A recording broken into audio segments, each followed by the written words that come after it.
Good day, everybody. We're here at Beau's All Natural Brewing Company in Vankleek Hill, Ontario, with Steve, one of the founders, and yeah, where are we? Right now we're in the retail shop. This is a tiny little space dedicated to selling a whole lot of beer.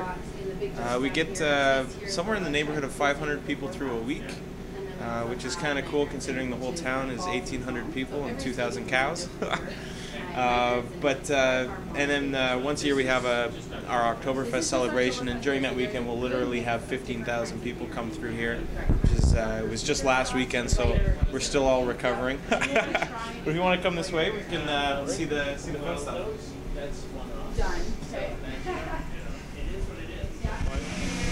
So it's kind of a crazy setup here. We've got the system we've been brewing on for the last 6 years. And we've also now, over on the other side, we've got the system we've just commissioned about 5 weeks ago. So I can sort of walk you through both, and it's the second one's going to look a whole lot like the first one, just everything's 4 times the size. So this system here, this is the one that we started off with, it's a 15-barrel system we bought used. So one batch for us is about 1,500 liters. It's a straightforward system. There's not a lot of bells and whistles, but it performed wonderfully for us for a good long time. Do you want over here? We've got a very simple mill, mash tun. Very straightforward stuff. The grains come in here, it gets seeped with water. That's how we convert the starches into sugars and start the process. Interesting thing here, I can't open the kettle because we did, last night we brewed our Screaming Beaver, which is a double IPA, and we took the last runnings and we're souring it in the kettle here for oh, nice. For a secondary batch out of the same malt. So it's kind of a fun experiment, but I can't open that without like all a small table bottle. Exactly. Except for the funny thing is, because Beaver River is such a strong beer, this started off like a regular 12 Plato, so it's going to be like 5-6% at least, and we're going to sour it. We're thinking for about a year, and it's going to be yummy when it comes out. Awesome.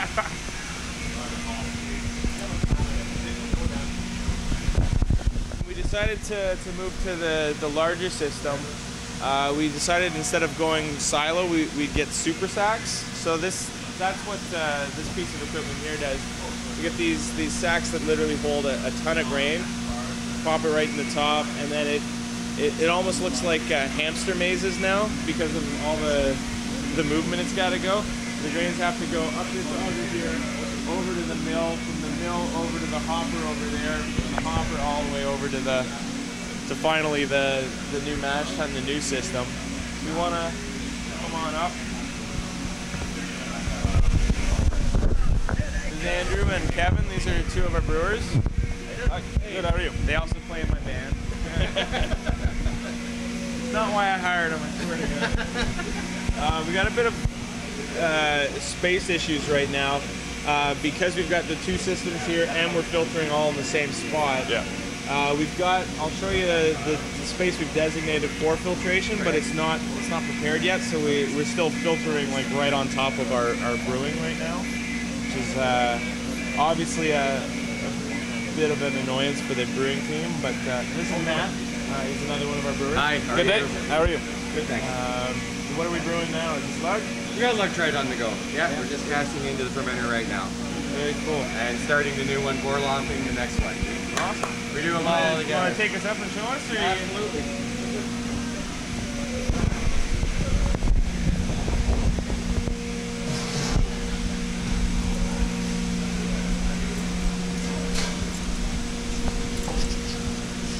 Gotta be careful up here. I'll show you what's happening here. This is our kettle. It's hot, so open that up. Kind of see in there. What I'm doing right now is this is finished wort, and we're casting that into a fermenter. So open that up. So that would be the whirlpool then. That's our whirlpool. Yeah. And then in our mash tun, we've already mashed in. This one's a little bit harder to see. Get the light on there. you'll have to come from this side, and you can see. I'll go on this side. You can see the light. Just at that little thing there. This is what we call our bore loft, and I'm just purging the air out of it. This is a quick little run, and then I'll start doing our runnings on this, sending that into this kettle. So he wasn't lying. It is a lot bigger than your old brew house. Yeah, 4 times the size. Yeah. This is my sister Jen. Hello. This is all of our special events and a lot of our messaging. Christy. And you'll find if you sort of walk around that everybody here is kind of fun. But yeah, so what we used to do with our small system is we brew 4 times into one of our fermenting tanks. So we bought a system that's 4 times the size, so now we brew once and we fill an entire tank. So it used to take us 24 hours non-stop brewing. We can get done now in about an 8-hour period. Yeah. And we've started buying fermenters that are now 4 times the size of the original ones. So it's lots more capability to make beer. It's still, in the grand scheme of things, relatively small. In fact, very small, but it's, for us, it's huge, you know? Well, for a lot of the Ontario craft breweries, it's pretty huge. Yeah. I feel like we're all grown up. Yep. Having to do the installation of one system while still brewing on the other one, all in a very compressed space, where we've gone from feeling like we had all the space in the world to just we're all cramped in. We've got everything on top of everything else right now. When we first got into this space, we actually had people house their antique cars and stuff like that in here because we had so much space. It was like we had to pay the rent somehow.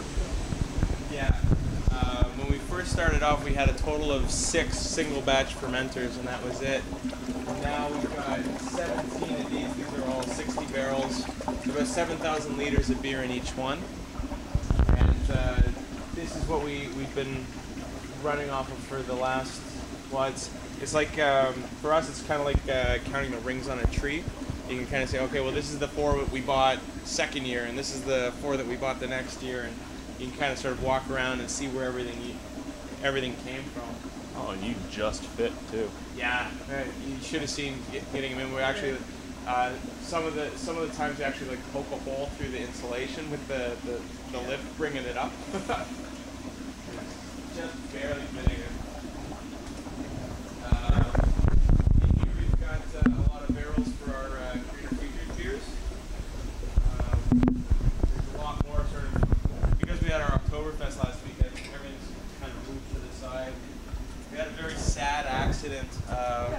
An entire barrel of Strong Patrick, our strong Irish red, got tipped over while we were moving it for Oktoberfest, and we lost almost all of it. It's very sad. Thinking about putting up a little tombstone where it fell. Actually. Yeah. You still sort of see a spot. Yeah, exactly.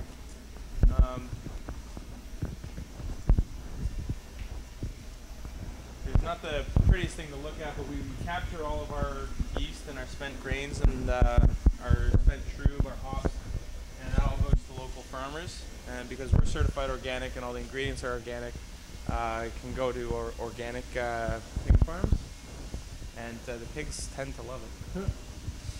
This is one of the things that really helped us get off the ground. We convinced a local spring water supplier to cohabitate with us. And so they've got just a tiny little line. They do only the big jugs, and but what it means is that we've got constant access to spring water. So those are 2 reservoirs for our brewing purposes. And they've got a truck that comes once a day with more spring water for us. In the first couple of years, it was also a great revenue source because we were for this little amount of space it was costing them more to rent that than it was costing us to get the water from them, but that's flipped around at this point. It's pretty heartbreaking. People would always ask if that was our bottling line before we had one. Paying our 15 We don't have a bottling line. But it's one of these just great business relationships that we developed, especially as we were growing. When we first got to the point where we couldn't deliver all the beer that we needed to deliver with just a cargo van, they had a small cube truck, and they only needed to use it 2 days a week. So we started using that 3 days a week, and there's all sorts of great benefits out of having, just they're great guys to work with, and they've helped us out tremendously. A couple of their employees will help us out with when we're short on stuff, and it's just been a great relationship.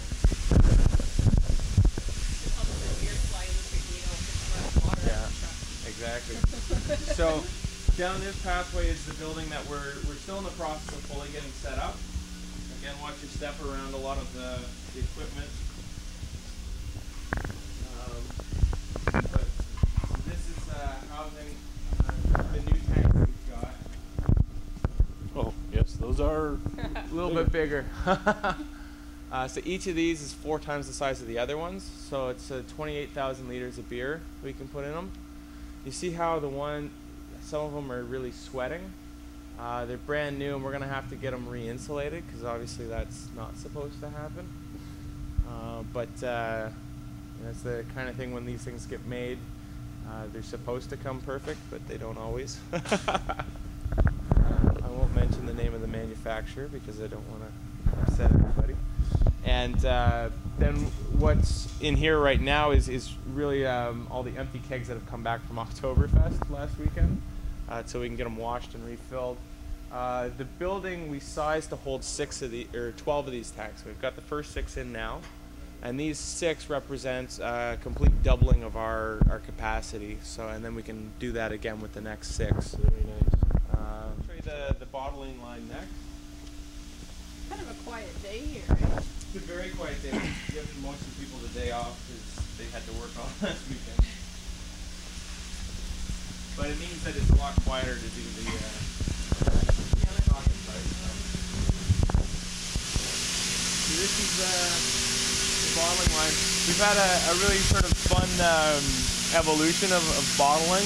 We started off bottling with a Blickman beer gun, where you literally put it in the bottle, and we got up to the point we sold one year 80,000 bottles of beer to the LCBO using a Blickman beer gun. I bet your employees loved you. Well, it was mostly me, Jen, and a few others of us at 4 in the morning, and it was like one for me, one for the LCBO. Then from there we moved to a little 2-head filler that we still use for our growlers. It's a real workhorse. And it's done great for us, but again, it's 2 bottles in, press a button, wait for them to fill, take them out, cap them by hand. It's a very slow process. There's a couple breweries in Ontario that still use that as their main source of bottling. Yeah, we used that for another year and a half, I guess. Then we purchased a 4-head filler that came with a lot of promises and didn't do what we needed it to do.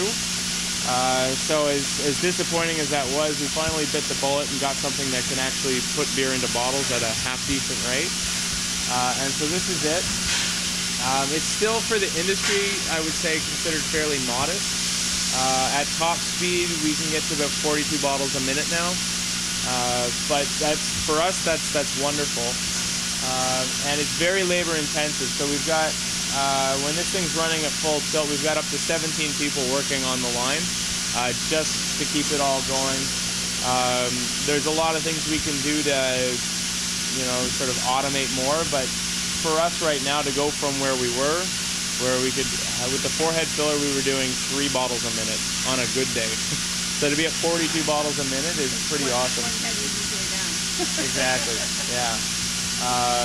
And so, if you can, it's more fun to watch when it's actually filling beer. Hopefully, when everyone comes back from lunch break, you can get some shots of that. And then the labeler over there. The labeler is actually an old Crohn's. It works really well for us, but it's fairly old technology, and it's literally people taking bottles, putting them on by hand. There's people inspecting, Level inspection. by eye, and packaging is a huge piece of work. Those boxes take a ridiculous amount of folding to put together. So we've timed it.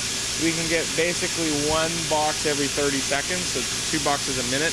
And so we've got at times up to 3 people making boxes trying to keep up with this. And then you got to put the string around it by hand and get it in the box by hand. It's a lot of people power that we're using to get the beer in the bottles and in the box. But that's pretty much the whole tour. We don't really have big cold rooms. We basically, as we fill the beer, we ship it out. We don't keep stock, which is why when sales spike, quite often you won't find our beer on the shelves, because we've never really had the capacity to deal with ups and downs. We've got one rate we can fill at, and that's about it. And we're hoping with the new brew house we can get a little bit past that. But up to now, it's funny on our 4-packs. Quite often we put the packaging date on, not the expiration date. Yeah.